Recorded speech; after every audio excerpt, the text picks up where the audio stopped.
ಅವ್ರ ಮುಖದಲ್ಲಿ ಕಂಡೀವಿ, ಅವ್ರ ಕಣ್ಣಲ್ಲೇ ಕಂಡಿದ್ದೀವಿ. ಬಾನು ಮುಸ್ತಾಕ್ ಅವರು ಖುಷಿಯಾಗಿದ್ದಾರೆ, ಅವ್ರ ಮನೆಯವರು ಖುಷಿಯಾಗಿದ್ದಾರೆ. ಅದೇ ಕಾಲಕ್ಕೆ ನಾವು ಗೌರವಿಸಿದ್ರಿ ಅನ್ನುವಂಥ ಮಾನಸಿಕ ಒಂದು ಗೌರವ ಹೆಚ್ಚಾಗಿದೆ.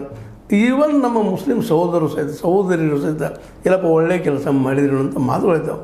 ಅಂದರೆ ಹೇಳೋದು ಇಷ್ಟ ಈ ಸಂದರ್ಭದಲ್ಲಿ, ಕೂಡಿ ಬದುಕಿ ಬಾಳಿದ್ರೆ ಈ ಅನಗತ್ಯ ಈ ಮಾಬ್ ಲಿಂಚಿಂಗ್ ಆಗಿರ್ಬೋದು, ಅದೇ ಲವ್ ಜಿಹಾದ್ ಆಗಿರ್ಬೋದು, ಮತ್ತೊಂದು ಆಗಿರ್ಬೋದು, ಇವುಗಳನ್ನೆಲ್ಲ ಬದಿಗೆ ಸೇರಿಸಿ ನಾವು ಮೊದಲು ಭಾರತೀಯರು ಇದರ ಇಂಪ್ರೂವ್ಗೆ, ಅದು ಬೆಳವಣಿಗೆ ನಾವು ಏನು ಮಾಡಬೇಕು ಅನ್ನೋ ಉದ್ದೇಶ ಚಿಂತನೆ ಮಾಡಿದರೆ ಮುಂಬರುವ ದಿನಗಳಲ್ಲಿ ಎಲ್ಲರಿಗೂ ಉದ್ಯೋಗ ಸೃಷ್ಟಿ ಮಾಡುವಂಥ ದಿನಗಳು ಬರ್ಬೋದು, ಜೊತೆಗೆ ವೈಜ್ಞಾನಿಕತೆ ಬರ್ಬೋದು. ಎಲ್ಲರೂ ಜಗದಲ್ಲಿ ನಾವು ಯುರೋಪ್ ಮತ್ತು ಅಮೆರಿಕಾ ದೇಶಗಳಷ್ಟ ಬಲಿಷ್ಠಾಗಿ ನಮ್ಮ ಶಕ್ತಿಯನ್ನು ಹೆಚ್ಚಿಸ್ಕೊಳ್ಳಿಕ್ಕೂ ಸಾಧ್ಯದ.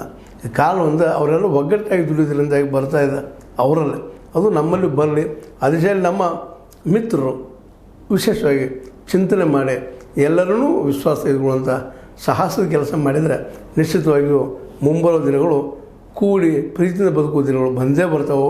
ಜೊತೆಗೆ ಎಲ್ಲರಿಗೂ ಉದ್ಯೋಗ ಸೃಷ್ಟಿ ಮಾಡೋದ್ರಿಂದಾಗಿ, ಎಲ್ಲರೂ ಉದ್ಯೋಗಕ್ಕೆ ಹತ್ತೋದ್ರಿಂದಾಗಿ ನಾಡಿನ ಅಭಿವೃದ್ಧಿ ಸಹಿತ ಆಗ್ತದೆ ಅನ್ನೋದನ್ನು ಮರೆಯಲಾರದ.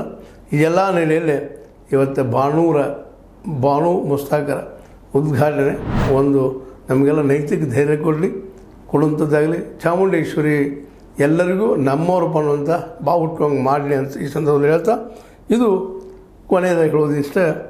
ಬಾನೂರವರು ಉದ್ಘಾಟನೆ ಮಾಡಿದ್ದು ಪ್ರೀತಿ ವಿಶ್ವಾಸ ಹೆಚ್ಚಾಗಲಿ ಅನ್ನೋ ದೃಷ್ಟಿಯಲ್ಲಿ ನೋಡಿದರೆ ಇದು ಒಳ್ಳೆಯದು ಅನ್ನಿಸ್ಬೋದು ಎಲ್ಲರಿಗೂ. ಇದು ನಿಮಗೆ ಲೈಕ್ ಆಗಿರ್ಬೋದು, ಲೈಕ್ ಮಾಡಿ, ಶೇರ್ ಮಾಡಿ, ಕಾಮೆಂಟ್ ಮಾಡಿ, ಜೊತೆಗೆ ಸಬ್ಸ್ಕ್ರೈಬ್ ನಿಲ್ಲಿಸ್ಕೊಂಡು S60 ನ್ಯೂಸ್ ಅರ್ಥಾತ್ ಸತ್ಯ ಕೈಗೊಂಡು ವಂದನೆಗಳು.